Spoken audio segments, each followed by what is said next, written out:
name of the Lord. இந்த ஆசீர்வதிக்கப்பட்ட மாலை வேளையில கடந்து வந்த உங்கள் அனைவரையும் ஆண்டவராகிய இயேசு கிறிஸ்துவின் திருநாமத்தில் வாழ்த்தி வரவேற்கிறோம். In the holy name of our Lord Jesus Christ, we greet and welcome all of you who have gathered on the third evening. கர்த்தருடைய பரிசுத்த நாமத்துக்கு மகிமை உண்டாவதாக. Glory be to the holy name of the Lord. மீகா தீர்க்கதரிசியின் புஸ்தகம் 2ஆம் அதிகாரம் 13ஆம் வசனத்துக்கு நம்முடைய கவனத்தை நாம் கொண்டு வருவோம். The prophetical book of Micah chapter 2 and verse 13 we will consider for our meditation.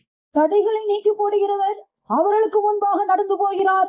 அவர்கள் தடைகளை நீக்கி வாசலால் உட்பிரவேசித்து கடந்து போவார்கள். அவர்கள் ராஜா அவர்களுக்கு முன்பாக போவார்.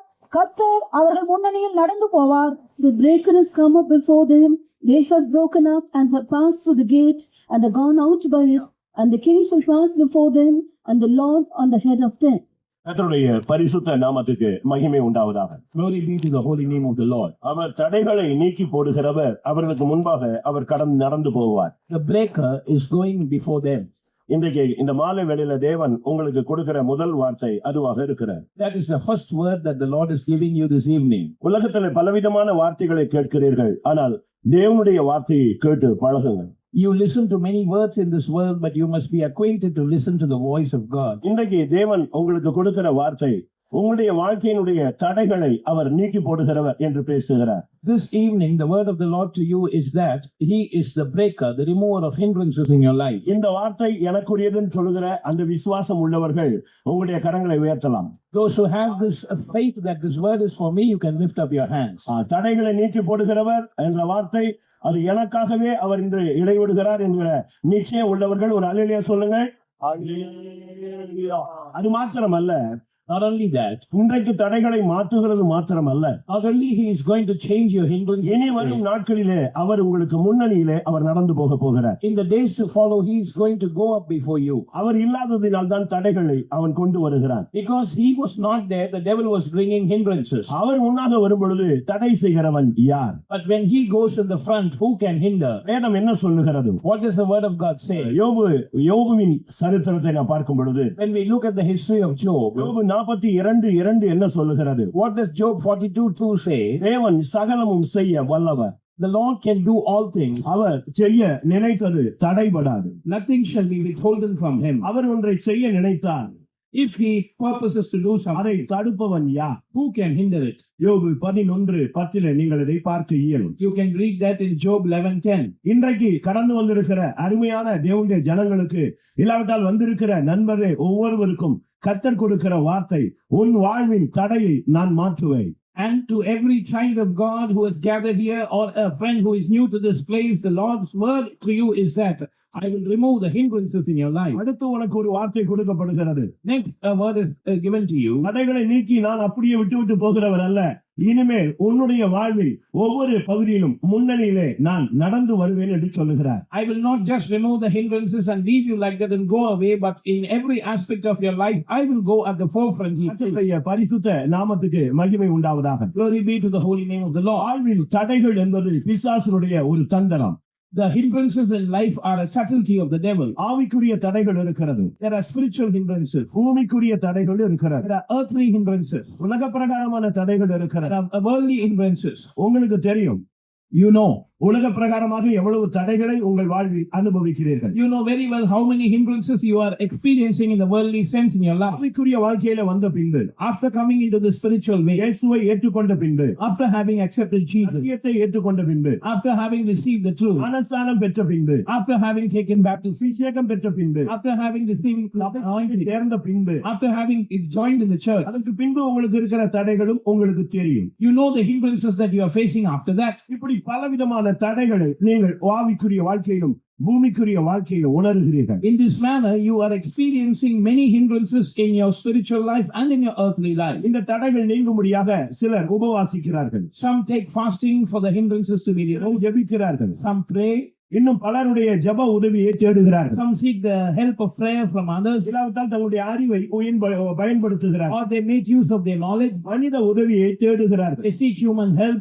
இப்படி பல விதங்களிலும் தடைகள் நீங்கும்படியாக ஜனங்கள் பல விதங்களில் முயற்சி எடுப்பதை நாம் காண இயலும். In this manner, we can find that people are taking many efforts in order that their hindrances might be removed. சில தடைகள் மனித முயற்சிகளில் அது தடைகள் நீங்குகிறது. Some hindrances can be removed by human effort, ஆனால் ஆவிக்குரிய தடைகள் மனித முயற்சியினால் அது நடைபெறாது. but spiritual hindrances can not be removed by human effort. அருமையான நண்பனே, Beloved friend, இந்த மாலை வேளையில் நீ தேவனுடைய சத்தம் ஏதாவது கிடைக்குமா என்று நீ வந்திருக்கிறாய். this evening you have come here anticipating that you would get some voice of God. இன்றைக்கு கர்த்தர் உனக்கு கொடுக்கிற வார்த்தை, The voice that the word that God is giving you today. உன் தடைகளை என்னால் மாற்ற முடியும். I can remove your hindrance. ஏனென்றால் வானத்தின் கீழே பூமியின் மேலே மனித ஜாதிகளுக்குள்ளே ரட்சிக்கப்படும்படி இயேசு கிறிஸ்துவின் நாமமே அல்லாமல் வேறே நாமம் கட்டளையிடப்படவில்லை. Because no other name except the name of Jesus is given for man under the heaven above the earth that men might be saved. எந்த மனிதனையும் பிரகாசிப்பிக்கிற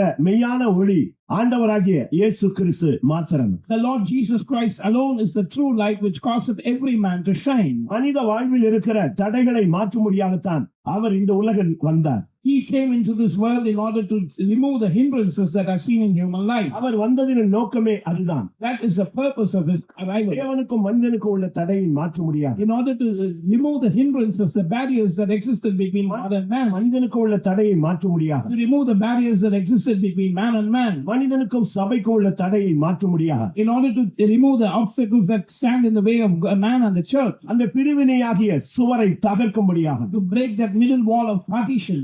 பகையை சிலுவையிலே கொன்று He killed enmity on the cross. அவர் சிலுவையிலே வெற்றி சிறந்தார் என்று நாம் அறிகிறோம். We know that he overcame on the cross. இன்றைக்கு உங்களுடைய வாழ்க்கையில என்ன தடைகள் இருக்கு? Today, what are the hindrances in your life? நீங்கள் எல்லாரையும் விசாரித்து பாருங்கள். You inquire one and all. வாழ்க்கையில பலவிதமான தடைகளை பல விதங்களிலே உணர்கிறார்.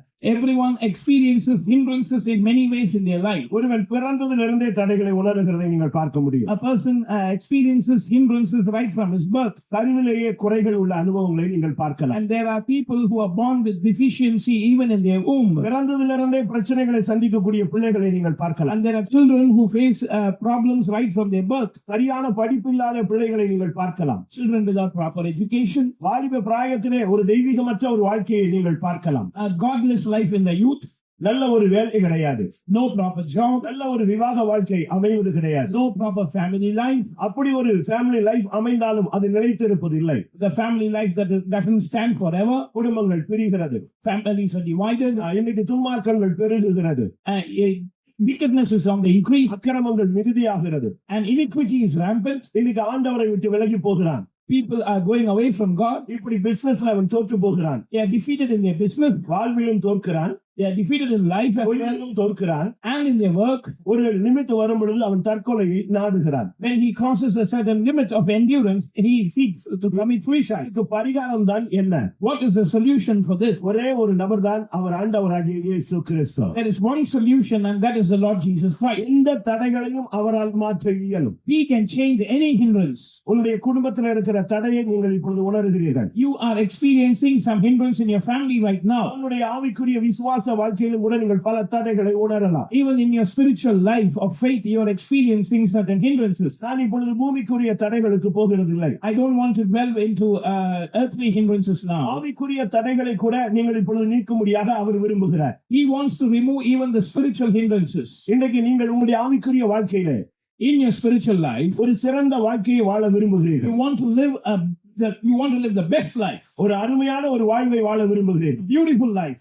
தேவனுடைய வார்த்தையை கேட்கும் பொழுது, When you listen to God's word, தேவனுடைய சாட்சிகளை கேட்கும் பொழுது, when you listen to testimonies of God's தேவனுடைய word, வார்த்தைகளை வாசிக்கும் பொழுது, when you read God's word, அபிஷேகம் உங்களுக்குள் இறங்கும் பொழுது, when the anointing descends in you, உங்களுக்குள்ளே ஒரு ஆவிக்குரிய வாஞ்சை தானாகவே உண்டாகிறது. automatically a spiritual desire it emerges from you. ஆனால் அதை உங்களால பிராக்டிகலா கொண்டு வர முடியல. But you are not able to practically bring it into effect. இத ரோமர் 7ஆம் அதிகாரத்திலே பவுலின் அறிக்கையிலே நீங்கள் பார்க்க இயலும். This was the confession of Paul as we read in Romans chapter 7. சொல்கிறார், He says, நன்மை செய்ய எனக்கு விருப்பம் உண்டு, I have the desire to do good, ஆனால் நன்மை செய்வதோ என்னிடத்தில் இல்லை. but the practical aspect of doing good is missing in me. தீமை என்கிற ஒரு பாவ பிரமாணம் எனக்குள் இருக்கிறதாக உணர்கிறேன். I feel that the law of sin called evil is in me.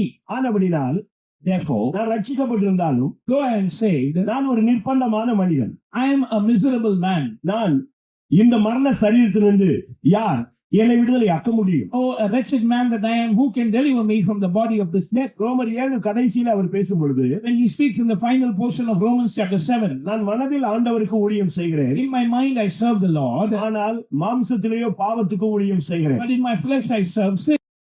மனதிலே ஊழியம் செய்வது சாதாரணமான காரியம். It is an ordinary thing to serve God in the mind. பரிசுத்தமாய் வாழ வேண்டும், The desire தெய்வீகமாக to வாழ வேண்டும், இயேசுவுக்காக ஜீவனை கொடுக்க வேண்டும். will give your life for Jesus. இப்படி எல்லாம் மனதில் உங்களுக்கு ஆசைகள் இருக்கலாம், You might have such desires in the mind, ஆனால் செயலில் வந்திருக்கிறதா? but has it become the work in your life? அது எப்படி முடியும்?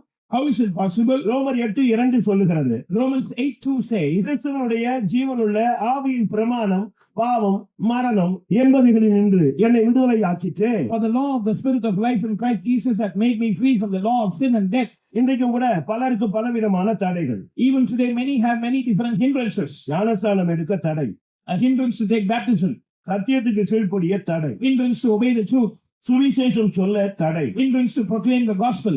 நம்முடைய பிள்ளைகள் ஆண்டவரிடத்துல கிட்டி சேர பல தடைகள். There are many hindrances for our children to draw nigh to God. சில இடங்களில் அந்நிய பாஷை பேச முடியாத தடை. Even hindrances to speak in tongues in some places. சில இடங்களில் ஊழியத்துக்கு தடைகள். Some places there are hindrances for the ministry. சில இடங்களில் ஜெபத்திற்கு தடை. In some places there are hindrances for சில prayer. இடங்களில் உபவாசத்திற்கு தடை. In some places there are hindrances for fasting. சில இடங்களில் ஆராதிக்க தடை. Some places there are hindrances to worship.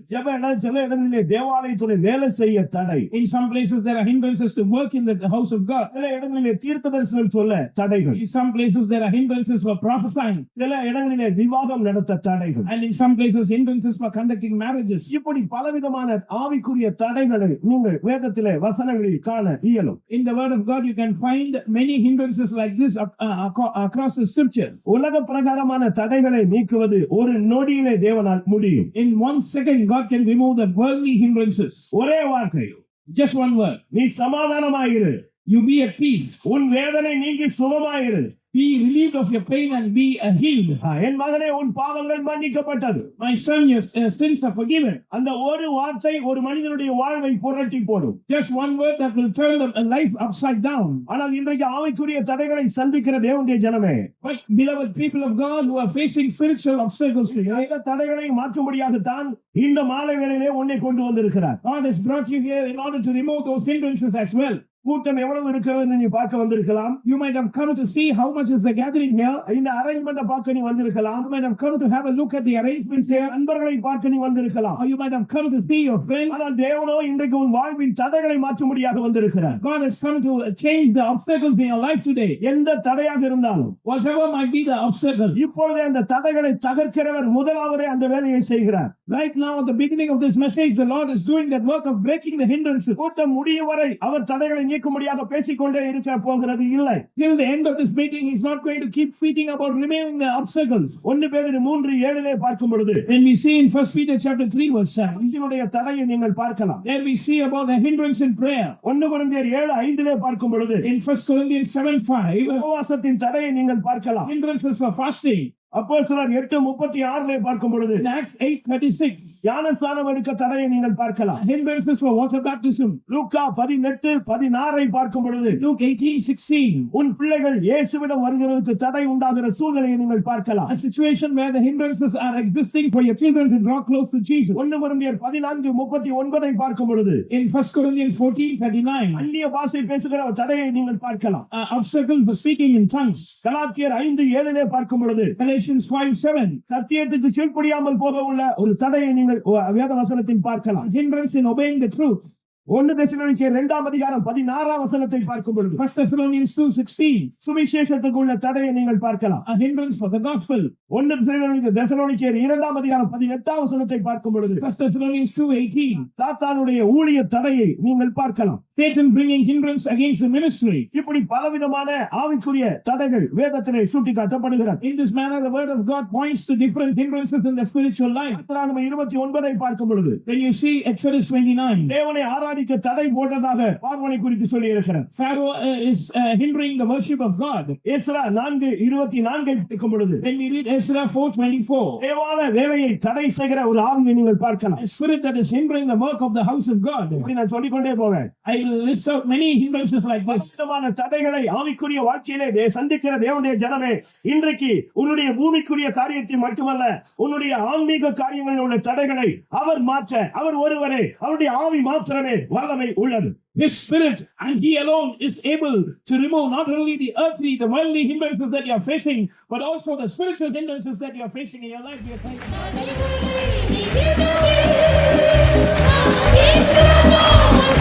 to